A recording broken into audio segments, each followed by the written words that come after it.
also like to apologize for the attire, Governor. I'm on spring break.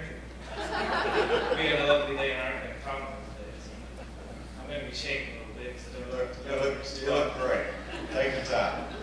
I'd first like to mention that we've had a privatized system well before the Affordable Care Act.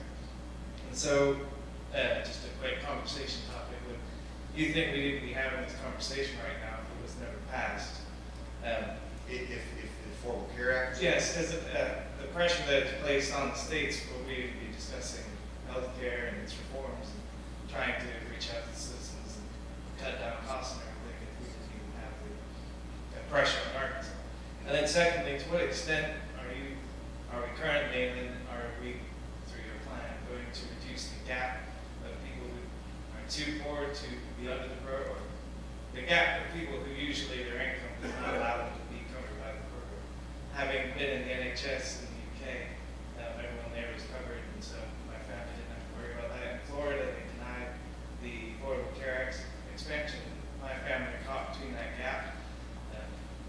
Obviously, they had to make the ends meet as far as health care coverage. So here in Arkansas, what can we do, or what are we going to do to make sure we don't have people stepping again? Great question. The first one was about whether we would even be having this discussion today if we did not have the Affordable Care Act in place. And I really think, one, we don't know, because that's rewriting history. But I would like to think that healthcare and how we treat people and care for people and have coverage and meet healthcare needs is an ongoing discussion that we're going to have every year. And particularly, the Affordable Care Act has prompted much more intense discussions, and that's where we are today.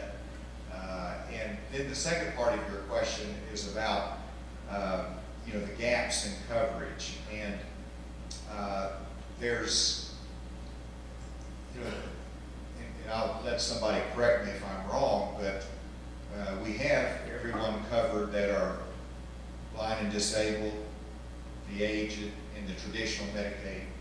We have now the coverage for those making between 0 and 138% of poverty, and so there's your coverage. And then if you're making over 138% of the poverty level, what happens? What's that? You go on the exchange. You go on the exchange and you get subsidized based upon your income level. And so so there is coverage all along the way. Now, obviously, there's gaps. If you get above 400% of the poverty level, then there's no more subsidy for you, and that's the American system. Now, but I want to take advantage of your question, which is a very good question, and make this point that gets me in trouble sometimes, but I believe it.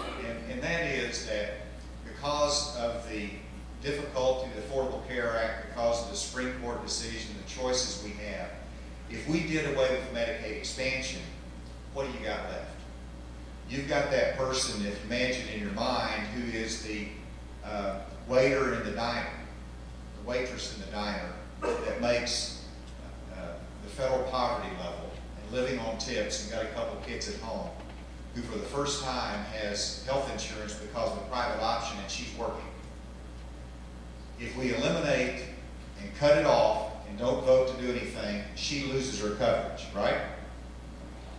But then that person who's making 200% of the federal poverty level, does he lose his coverage? No. He still gets to go to the exchange and get subsidy.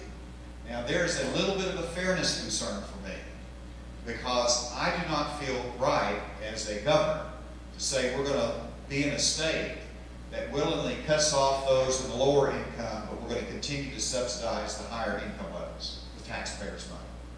And so for that reason, I think it needs to be continued in whole until we win a battle in Washington, or we have a new direction or different policy. Thank you for the question.